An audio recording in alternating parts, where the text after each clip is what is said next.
माय माऊली नमस्कार. त्रिवेणी सुगरण जागरमध्ये आज तुम्हाला कोथिंबीर वडी दाखवते. सर्वप्रथम चण्याचं पीठ, थोडा तांदळाचं पीठ, तसंच थोडासा रवा चमच्याभर, नंतर कोथिंबीर स्वच्छ धुवून घेणे, हिरवी मिरचीचा ठेचा करून घेणे, कोथिंबीर, हिरवी मिरची व त्यात लिंबू पिळणे व चवीप्रमाणे मीठ टाकणे. ते सर्व कोथिंबीर मिक्स करून घेणे आणि त्यामध्ये थोडा ओलसरपणा असतोच, तर त्यामध्ये जेवढं पीठ बसेल तेवढं पीठ टाकणे. त्यात हळद, जिरे, मोहरी थोडीशी नावाला, तसंच हिंग, तीळ भरपूर टाकणे, थोडा अजवाण टाकणे. सर्व मिक्स करून घेणे व थोडे पाणी लावून असं गोळा तयार करण्यासाठी आपण पीठ तयार केले. आता यात थोडंसं पाणी लागेल. हा गोळा आपण आता मळून घेऊया. अशा प्रकारे गोळा मळून झाल्यानंतर त्याचे 2 किंवा 3 भाग करणे. कुकरच्या डब्याला तेल लावून घेणे. अशा प्रकारे आपला कुकरच्या डब्यांमध्ये गोळा थापून झालाय. गोळा पातळच थापायचा आहे. थापून झाल्यानंतर त्यावरती आपण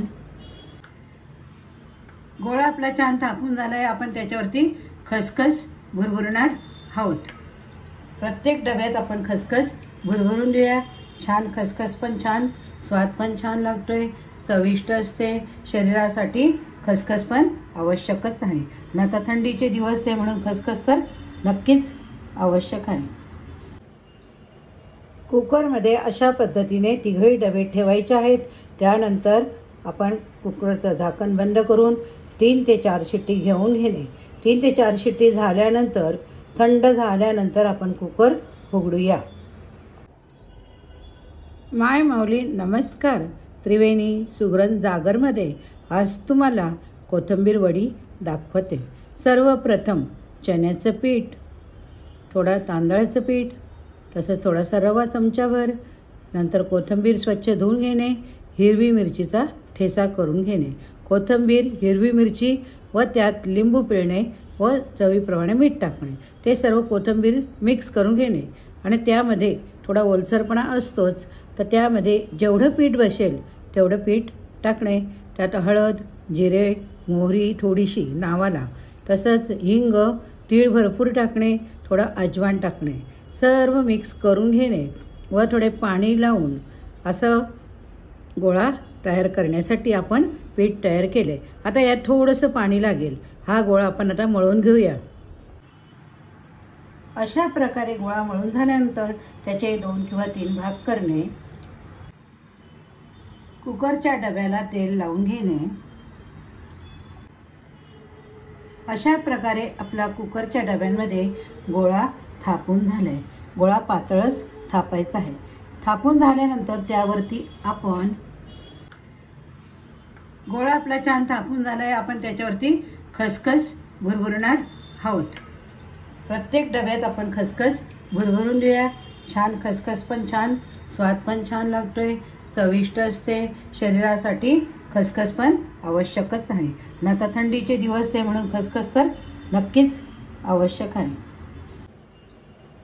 कुकरमध्ये अशा पद्धतीने 3 डबे ठेवायचे आहेत. त्यानंतर आपण कुकरचं झाकण बंद करून 3 ते 4 शिट्टी घेऊन घेणे.